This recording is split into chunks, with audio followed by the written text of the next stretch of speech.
Good afternoon. मी रणजित कोलटकर नाशिकमध्येच असतो आणि आज किचननेट या कंपनीच्या 12व्या वर्धापन दिनाच्या निमित्ताने त्यांच्या शोरूमला भेट देण्याचा योग आला। दिलीप यादव हे माझे गेल्या 66 वर्षापासूनचे अतिशय जवळचे लहान भावासारखे मित्र आहेत।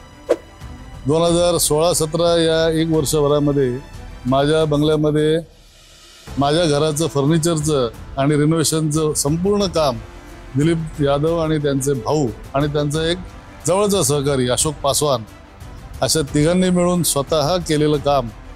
असा हा अतिशय होनहार तरुण उद्योजक त्याने त्यावेळेला त्याची कंपनी प्रगती एंटरप्राइजेस नावाने सुरू केली होती आणि माझ्या घरचं काम झाल्यानंतर कर्मधर्म संयोगाने म्हणा किंवा त्याच्या प्रामाणिक कष्टांचं चीज म्हणा, आज किचननेट प्रायव्हेट लिमिटेड या अतिशय नामवंत अशा एका मोठ्या कंपनीचा तो CEO झालेला आहे। याचा मला स्वतःला खूप रास्त अभिमान आहे। नाशिकमधल्या जवळपास प्रत्येक नगरामध्ये किंवा प्रत्येक कॉलनीमध्ये निदान एक तरी साईट दिलीप यादव यांच्या किचननेट या कंपनीची नक्कीच चालू असेल असं मला आजच्या त्याच्या या सगळ्या असलेल्या आणि त्यांनी जो त्याच्या क्षेत्रामध्ये जे नाव कमवलंय त्याच्यावरनं हा विश्वास नक्की आहे की त्यांनी नाशिकमध्ये खूपच चांगलं नाव कमवलं।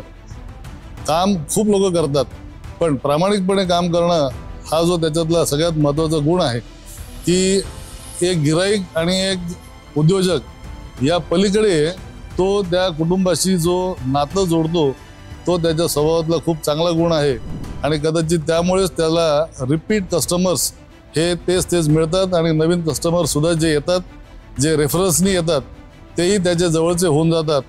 आणि गेल्या 6 वर्षामध्ये स्वतः काम करत असलेला दिलीप यादव आज 101 लोकांचा पोशिंदा झालेला आहे आणि नाशिकमधल्या फर्निचर या व्यवसायामध्ये एक नामवंत उद्योजक म्हणून त्याने स्वतःची ओळख निर्माण केलेली आहे। मी माझ्या स्वतःच्या आणि कुटुंबियांच्या वतीने त्याला अतिशय मनापासून धन्यवाद देतो, शुभेच्छा देतो आणि त्याचा हा उत्कर्ष उत्तरोत्तर असाच होत राहो आणि नाशिक जिल्ह्यात त्याचं नाव हो किंवा महाराष्ट्रात नाव हो अशी मी त्याला शुभेच्छा देतो। जय हिंद, जय महाराष्ट्र।